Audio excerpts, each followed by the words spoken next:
17 mois après le début de la révolte populaire, les combats continuent de faire rage en Syrie et le régime de Bachar al-Assad est toujours en place. En coulisses, l'opposition réfléchit depuis de longs mois à une transition politique, mais peine jusqu'ici à élaborer une vision commune. Malgré les divergences de vues, un groupe d'opposants vient de présenter à Berlin un rapport d'une centaine de pages intitulé « Le jour d'après ».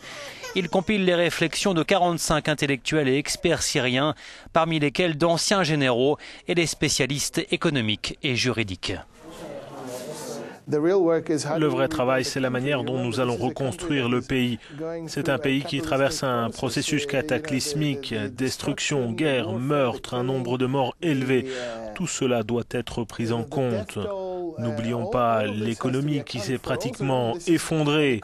Il faut continuer à faire fonctionner les hôpitaux, à payer les salaires, s'assurer qu'il y a la loi, l'ordre, la sécurité, etc.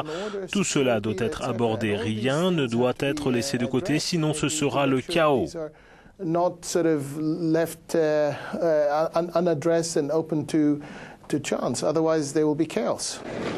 Dans son rapport, le groupe d'opposants réclame notamment la fin de l'arbitraire, l'instauration d'un état de droit, une transition judiciaire et une réforme des services de sécurité.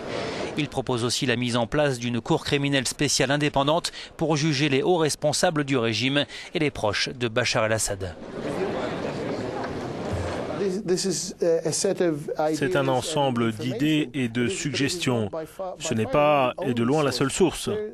Il y a d'autres groupes qui tentent aussi d'apporter des réponses ou de faire des propositions pour aider le futur gouvernement de transition, quel qu'il soit. Nous ne nous considérons pas comme étant les seuls fournisseurs d'idées ou les seuls fournisseurs de la réponse finale.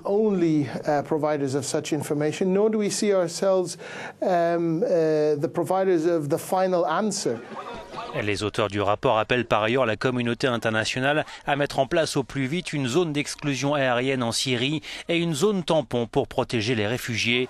Ils demandent aussi des armes lourdes pour les rebelles.